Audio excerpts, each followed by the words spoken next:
The First World War ended on the 11th of November 1918 at the final Battle of Mons. Canadian Expeditionary Forces stormed through the town of Mons in the early hours of the morning, finally pushing the German and Central Powers out of the war for good. At 11 a.m., an armistice was officially signed that called the ceasefire. The war was finally over.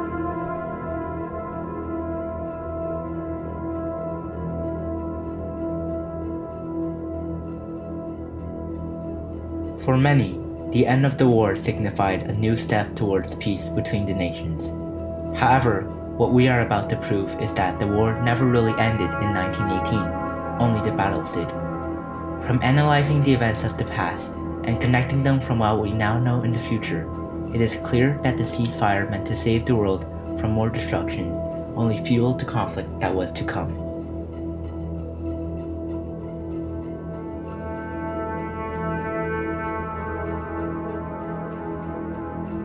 For those that lost the war, the conditions when the soldiers came home were abominable. After months or even some years of non-stop service at the front, the last thing these soldiers wanted was to come home to the country falling apart. Those who were released after being captured by the Allies slowly returned within German borders after a year or two in prison. The experience for them was not any better. The Treaty of Versailles, signed shortly after the war, heavily crippled the German economy and their military forces, rendering them almost non-existent as a European power.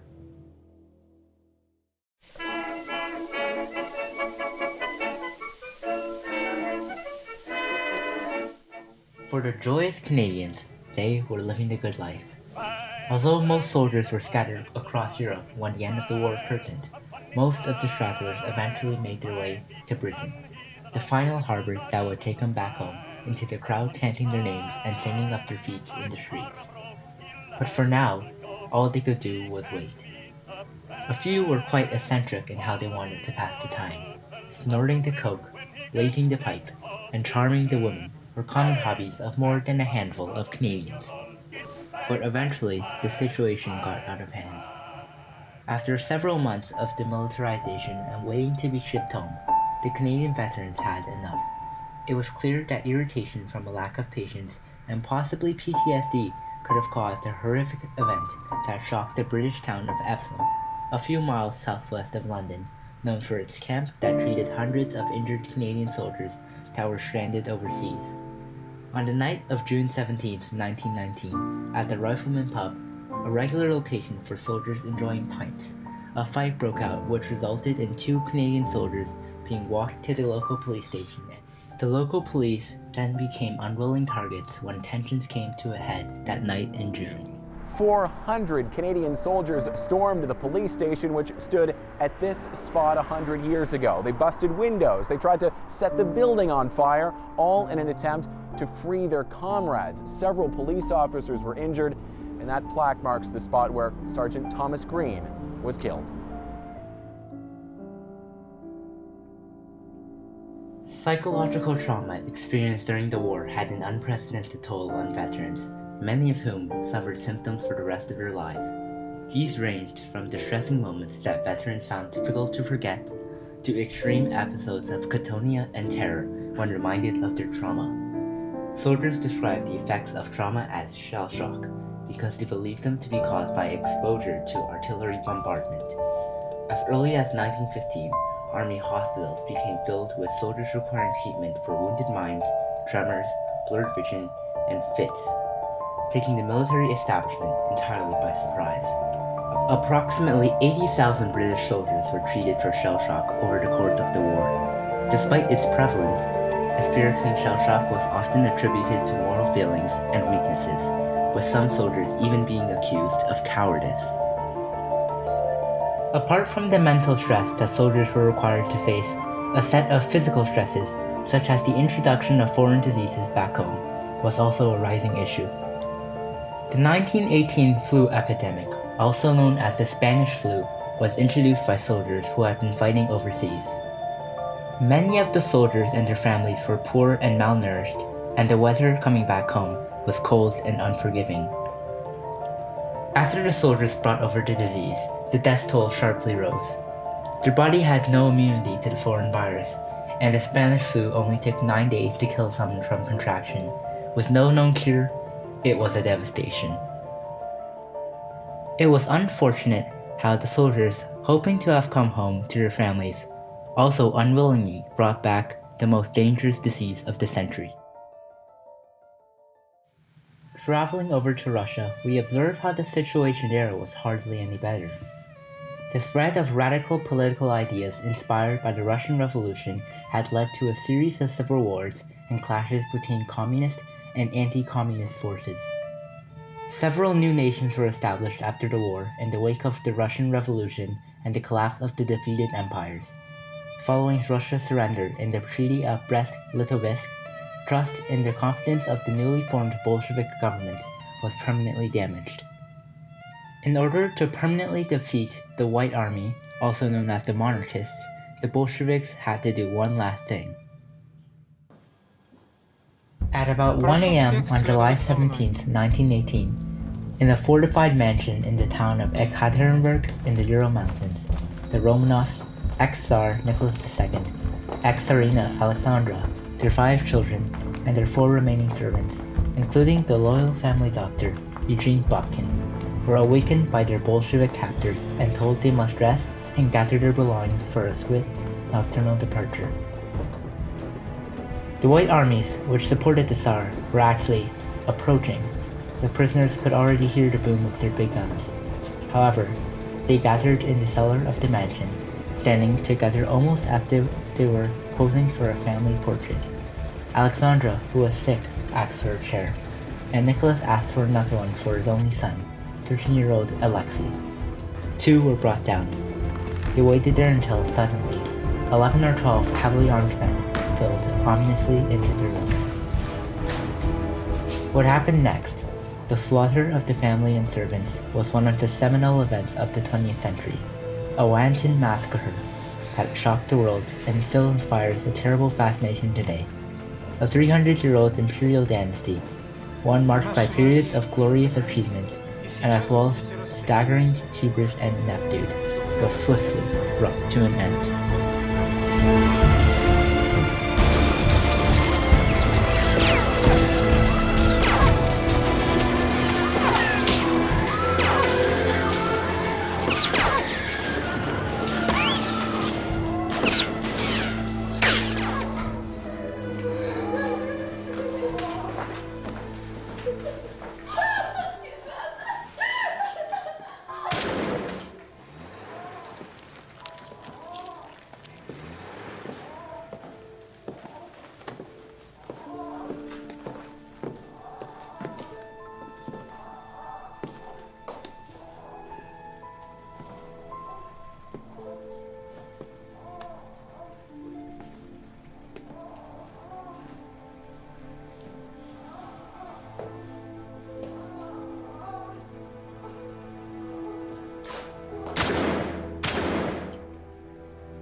Wartime propaganda had promised veterans a land fit for heroes, but the fragile Canadian economy had difficulty supporting hundreds of thousands of demobilized soldiers. Some veterans returned to their pre-war jobs, which had often been held for them by patriotic employers, but others struggled as industries geared to military production reduced their workforces or closed altogether.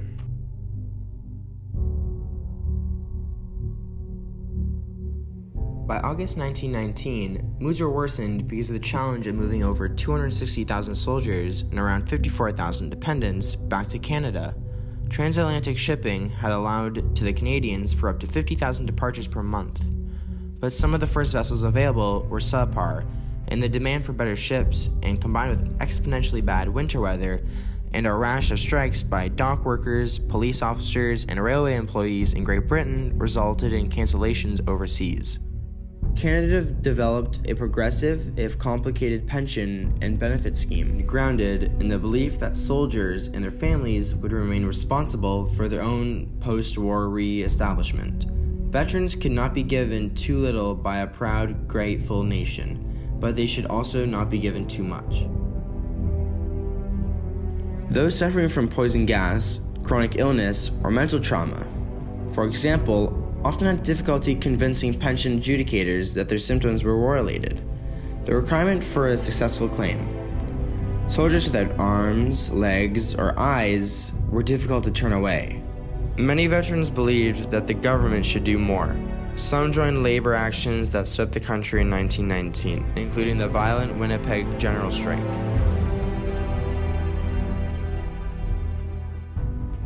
The Dominion Elections Act was enacted in 1920, allowed all white females to vote. This was a huge step, as women had previously only been seen as housewives who took care of domestic responsibilities. Throughout the 1920s, there were many new advancements for women.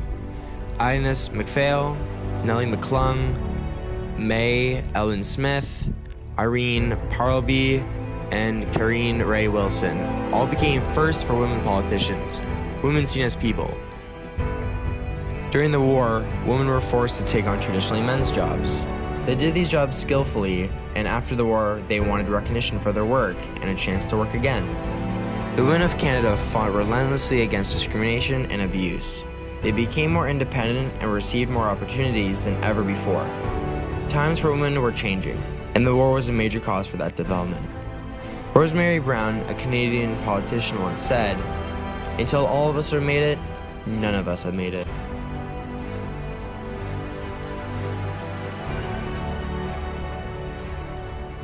Letters were sent from women to the men and vice versa. At the home front, women would spend all day making care packages for soldiers, which included hand-knitted socks, treats from home, and letters. These small packages brightened the soldiers' days and gave them something to live for. At home, the women were sure to be eager to hear from their fiancé or husband. It was a rough 4 years to be apart from the loved one, and everyone needed hope. Hope that the war would end soon. Hope their loved ones would return home healthy, and hope the future would be prosperous. Letters home had some of the most touching words one could ever read. A letter home from Sergeant Major James Mill to his wife. "Oh, how I love you all, and as I sit here waiting, I wonder what you're doing at home. I must not do that. It's hard enough sitting here waiting. We may move at any minute. When this reaches you, for me, there will be no more war, only eternal peace, and waiting for you. And as well, there are millions and millions of flies here, and they are all over everything."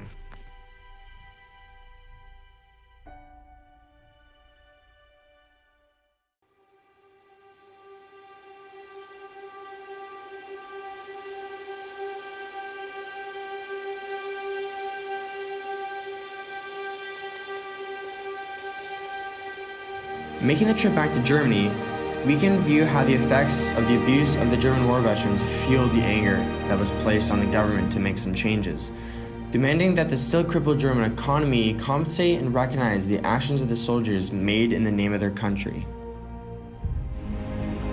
However, unlike the Canadian troops, where most of them had returned to civil life after their demobilization, due to unstable situation of power in the country, it seemed that helping those that lost the war in the first place was not priority one. Perhaps if the Kaiser was still here, he would have been able to make ends meet to get veterans what they deserved.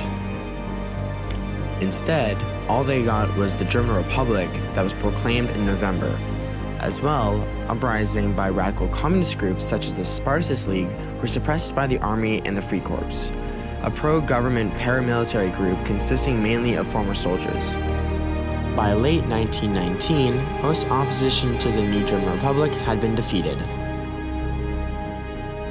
Although now years after the end of the war, tensions between groups and Central Powers and the thirst for vengeance over the Allies was still very much present. Economic depression, widespread unemployment, and political strife that verged on civil war led to the collapsing of the progressive Weimar Republic in the years starting from 1922 to 1933 and the rise of the Nazi Party under Adolf Hitler. Within months, the Reichstag Fire Decree and the Enabling Act of 1933 have brought about a state of emergency. It wiped out all constitutional governments and civil liberties.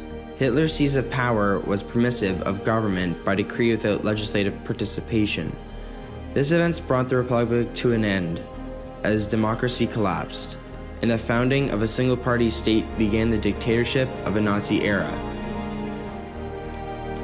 For many, the end of the war meant the peace that would end all further wars between the nations.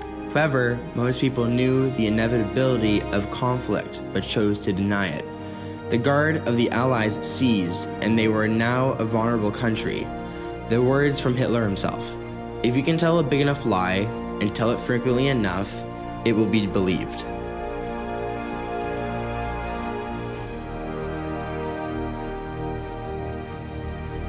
The end of all conflict is impossible.